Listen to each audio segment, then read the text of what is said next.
I mean, they're already watching us. Like, for one, I'm just gonna say and put it out there. It's not. We're already being tracked by China and Russia and everybody else. They're just watching us to understand our habits because they can use our information against our U.S. government.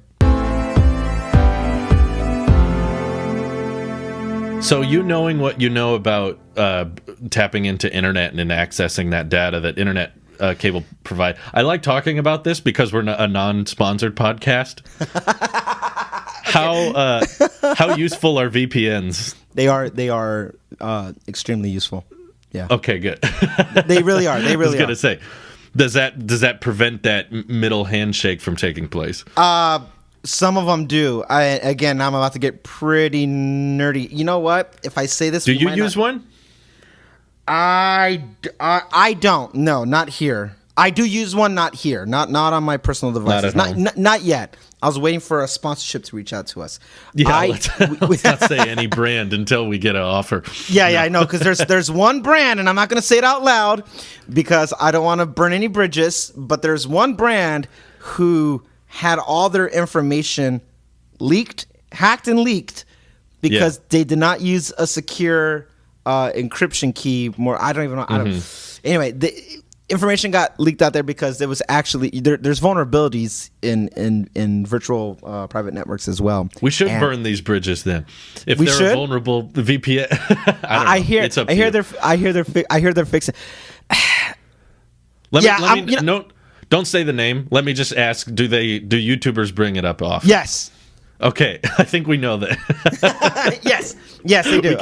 We could put the keys together. They do bring it up often. Yeah, I'll tell you. I just don't want to burn that bridge yet, just because I will say this. We're bashing them, but we're bashing them because we might work with them later. We might work with them because I've heard they have taken preventative measures to prevent that from happening, but what happened already happened, so that's already out there. Now everyone's got to go change their passwords. I will say it won't be. Nick and Randy are, kind of equal owners and in charge of the podcast. So if they choose to do sponsorships, I'm okay with it. But on the Tailosive Tech and EV channels, I won't be doing any sponsorships. So don't. So we're not going back on that. Yeah. So you could bring it up on Tailosive Tech. And I won't bring it up there. I just mean I don't care if we burn bridges for those channels. This is for Nick and Randy's sake, because I know I've said on multiple occasions I'm not doing sponsors. So this is. And I'm over here trying desperately to quit my contracting job with the government. Yeah. Randy will do what he needs to do. I'll do it once I become independent. Then we can reevaluate that. Yeah. So, gotcha. But I will say that yes, YouTubers do bring up this particular one, and not all of them are equal. They are different. VPNs are good. VPNs are good. I've never used one. I've only used government ones, which are extremely more efficient, would be the word. They're not like effective. The ones that you could just they're effective because you don't pay, like, I don't know, as a consumer on the public side of things, or the private sector, I should say. On the private sector, as a consumer, you have competition and you have innovation. You have all these ours can do this, and this one, the UI looks like this, and blah blah blah blah blah. And it's all kind of gimmicky. If the connection is still not that secure to your servers, to the VPN servers, then it makes no difference. I don't care how clean the UI looks. I'm giving you money for me to still get hacked. The way some of these other guys were affected by. So I don't care about that. The one that the government used is very intricate, and for good reason. I think we overdo it. Do you think I'm in danger for not using one? Do you do anything that the public, that YouTubers and that they don't know? Is there anything outside of that, like torrenting, or do you do anything like that? I wouldn't say you're in danger. Of course, I would never admit to it if I did.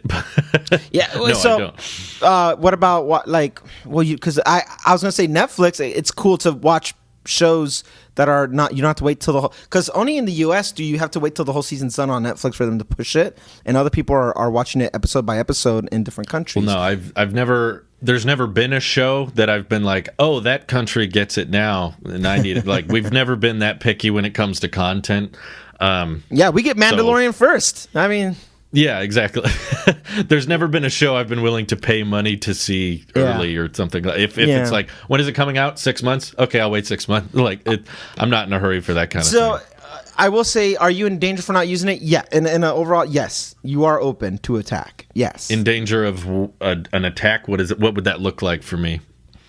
You could have, if you have anything of passwords, bank information on a notepad or on a whatever on your Mac, on your iPhone, if it's written down, if you ever write down a password, okay.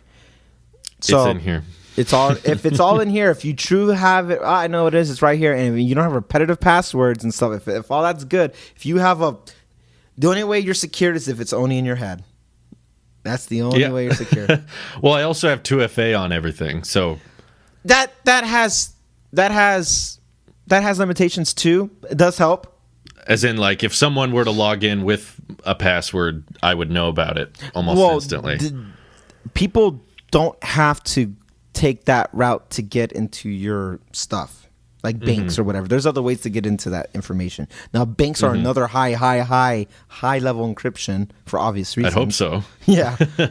Otherwise, it's going to cost them at least $250,000 to insure people. So, I mean, like, it's a very expensive mistake, and they don't. Yeah. They bank. If you have any type of background in cybersecurity, a bank will hire you. It just because they need as much as they can, and you can work from home, and that's all people do. Right. Is in encryptions and stuff like that. Okay, so let's say not financial. People can bring down if let's say you just irritated the wrong person who had this type of capability. They can bring down your entire house because you're a smart home. They can lock everything out and would just effectively give you a kill switch and shut everything off, and you wouldn't have any connect. You would have to have somebody come out and look at the internet or look at the electricity. Oh no, sir, everything looks fine. And they can. There are ways to do that. Now, are you that high profile? No. I don't have much of a smart home either. It's really all the smart bulbs in our house are in this room.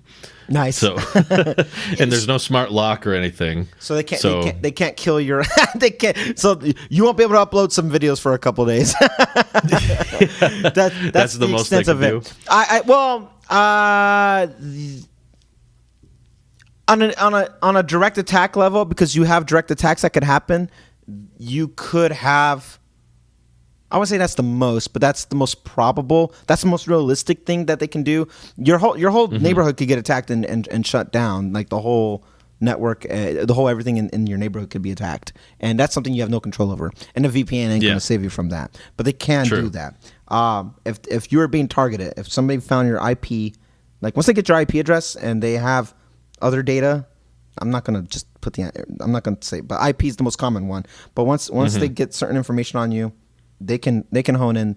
You can get hacked, and you can be monitored. They can turn on the webcams. They can even if your phone's connected to Wi-Fi, then they can actually access your camera on Wi-Fi on your phone and your microphone and all the stuff that feels pretty common knowledge now. All that those types of attacks are very passive. They're not trying to bring you down or hurt you. I'll live my life the same way regardless if they do it or not. So then there you go. It's just an icky feeling we got to live with. It's an icky feeling in the sense that like you truly have no privacy, and that to me is uncomfortable because someone's gonna take a soundbite of you farting one day and upload it. Ha ha! Drew farts. Right. Well, I know you said it before, but I guess I'm in that boat. I'm just like that there could be people out there that would want to target heavily or go after personal information like that, and it would feel weird, but I legitimately don't know what someone could do that would put me in any kind of trouble. Honestly, than, no swatting. Different. Yeah, that's it. Getting you doxxed and getting you SWAT. Like if you're talking about life or death, swatting seems to be the jerkiest move. But outside of that, doxing you, getting your information out there. Once they get all those information, you could get doxed and leak all your. Here's Drew's phone number. Here's his siblings, his family's numbers. Here's his social, like your social security number. If it's ever on anything that's unencrypted, if it's written down anywhere, that's compromised. Once they get social and they get I don't have it written down on anything digitally. Good. Yeah, good. That's good. And that's how it should be. It should always be that way. It's just practicing proper, security, personal security and stuff like that. How there's personal finances. There should be a class on personal security, on what proper etiquette, as I called it, for. We're gonna need whole different classes in high school in the future. I think it's gonna come because it's almost inevitable that's your digital footprint is bigger than your physical footprint, right? In the sense that you have a bigger reach online than who Andrew Erickson is in California, like that. They care who you are worldwide, which that's the business that you're in. So that footprint has a bigger impact, and that's the footprint they're going to target. I don't think you would get targeted in the sense that, and this isn't an open invite, right? But like, I don't think you would get targeted for where you live, because I think it's irrelevant. Like, they can't really hurt you that way. What they can do is effectively find ways to get into your YouTube or whatever, and like that type of attack. If somebody on a more lower level like us, if you were to get attacked, I could see that happening. I can see just interrupting your livelihood, your work life and stuff like that. Right. I could see that being targeted and stuff like that. But then that's just because someone is specifically targeting you. On a bigger scale, like on a country scale, Russia, I mean, they're already watching us. Like, for one, I'm just gonna say and put it out there. It's not. We're already being tracked by China and Russia and everybody else. They're just watching us to understand our habits, because they can use our information against our U.S. government, and that's just the politics of it. Whether it's even business deals and trades and stuff like that, or something where it's like, well, I don't think it would be biochemical warfare or anything like that. I think we're past those days. If we ever revert to that, we're all going back to the Stone Ages. That's kind of, we're at that point where it's mutual destruction. I forget who said that.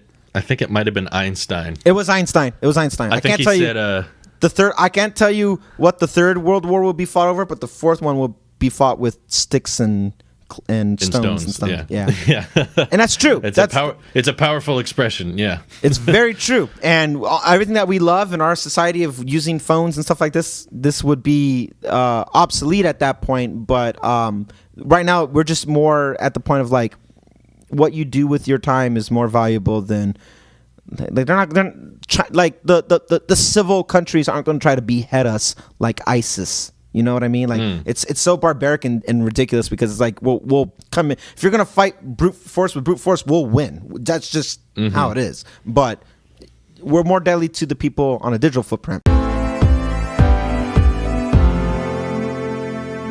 How much wood would a woodchuck chuck if a woodchuck could watch the Tailosive Tech podcast?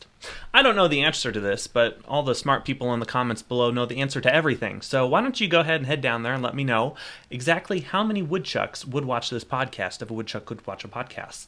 Also, hit the subscribe button, the like button, and tweet me at Nicky and Sweeney. Tell me the 10 reasons why I'm better than Randy.